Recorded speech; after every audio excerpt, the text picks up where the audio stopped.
Okay, so let's look at a topic you guys are familiar with, and that's the Black Death. And you see over this 4 year time period, um, it's kind of like the wrapping up of the Middle Ages, not unlike the Hundred Years' War, which is the culmination of the end of the Middle Ages going into this more modern Renaissance type time period.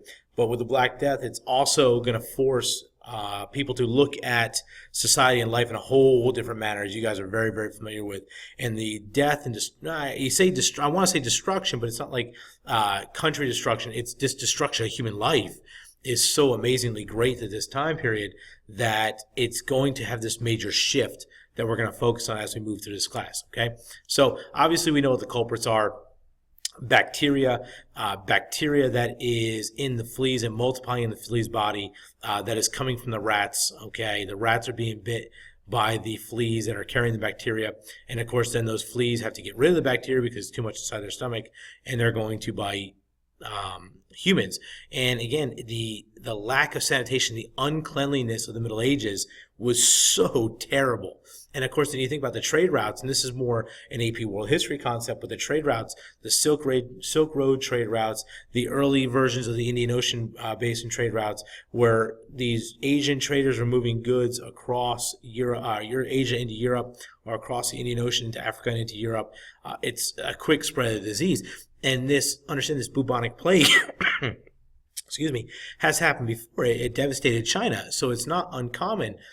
It's definitely out there, but now it's going to strike Europe with force, and it's going to cause some major damage. Okay, so here are some notes here. The famine, of course, that's a big issue.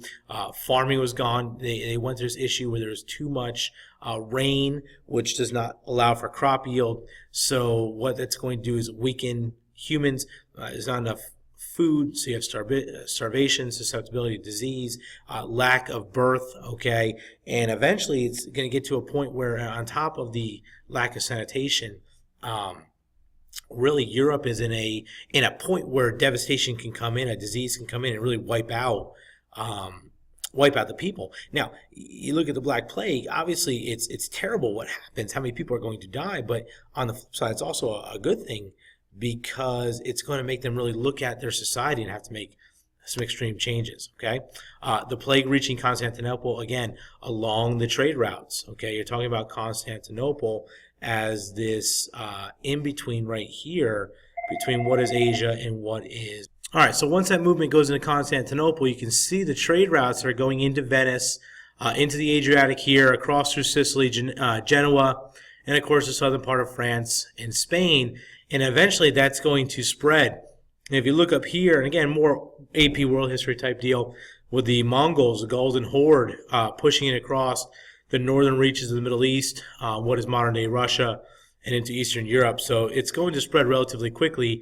And again, like we talked about earlier, it's going to be devastating. Okay, here are some symptoms. I'll let you look at these. They're not very pleasant to look at. But again, the bacteria attacking the body. It almost looks like trench foot to a degree if you look at the hand there, and the bulbous on the backside of the neck. Now understand, the bubonic plague is not gone. We still have it today, but the big difference is we have medication to kill it off. They obviously did not have that back then. Okay. Here's a picture from the Toggenburg Bible around the early 15th century. And you can see the bulbous, the rosy bulbous growing all over people's bodies that need to be lanced. Again, here is a one being lanced. Okay, this was the method to try to drain it out. Of course, they were exposing themselves to the disease as well. All right, here's the disease cycle, and I kind of mentioned this earlier. You don't need to write this down, but understand the way it works. Okay, now medieval art, of course, 2D art right here. You can see the spread of the plague that is being dropped off by the devilish looking angels and the people dying, you know, striking them down with arrows, which would make sense of the time period and the amount of people that are struck down and killed because of the plague. All right, here's another one. The corpses riding the horse and wagon, bringing them through the streets, the bring out your dead, the idea for, if you've seen Monty Python's Search for the Holy Grail, the bring out your dead, part of that movie is pretty funny. But you can see the amount of death, the people who are dying in the streets as the carts are rolling over. All right. You can see the impact. Again, obsession with death. death was surrounding people, so people were obsessed with what death did. Again, you think about what they do in New Orleans with the saints go marching in, the idea of leading the procession of the dead at that time, or in Hispanic culture, especially Mexican culture, the Day of the Dead, Los Dios de la Muerte. All right, so you have that issue there as well. All right, but the dead there, the skulls, trumpeting the procession of death that's going to come in. Boccaccio and Decameron. Okay, the victims ate lunch with their friends and dinner with their ancestors. That's how quickly it turned over, how quickly these people died. You're looking at, if you're infected, within as short as a few hours, mostly within about 3 days, you are going to be dead.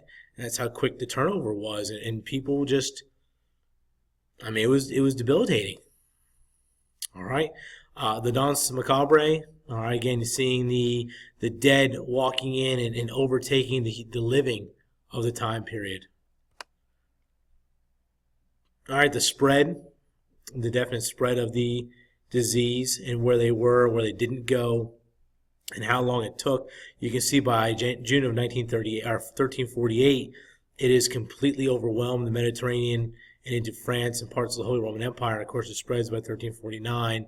By 1350, 1351, it's a rapid spread over 4 years to really kill the amount of people that it did. All right. The leeching, which is what you saw earlier, trying to bleed out the bulbs. You can see the guy had one bled out underneath his armpit there. The doctor's robe, the idea of wearing the long beaked mask where you could breathe through the tip and the fragrances were in the tip to not allow the disease to spread. All right, those were definitely ways to stop the plague. Of course, they didn't work. You also had the religious aspect of it, okay? And what were called the flagellants. These were people who walked around in groups whipping themselves, literally whipping themselves and spreading their blood in disease-infested towns as a way to not only suffer penance for the sins, and of course it was self-mutilation essentially, but also try to invoke Jesus Christ, invoke the idea of God will protect you because we're accepting the sins of the many through this penance. And of course, didn't work as well. And that's why the Catholic Church is going to take a hit at this time, because they're not going to be able to answer the problems of the people. That's a big, big issue. All right. You have to have somebody to blame. A good blame is the Jews. All throughout history. Here we go, going back to the idea of blaming the Jews for Christ's death. And here, obviously, the Jews are going to be persecuted.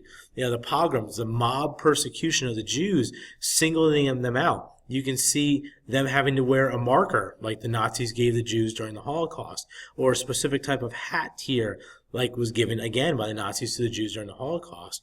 And this idea of pogrom is going to spread throughout history. We're more familiar with the 20th century, what Hitler did and also what Stalin did.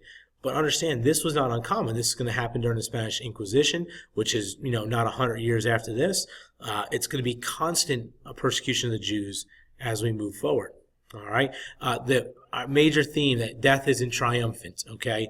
Death riding the chariot, the winged horses in to take the lives of many. Okay, and the strength that death had over the people at this time.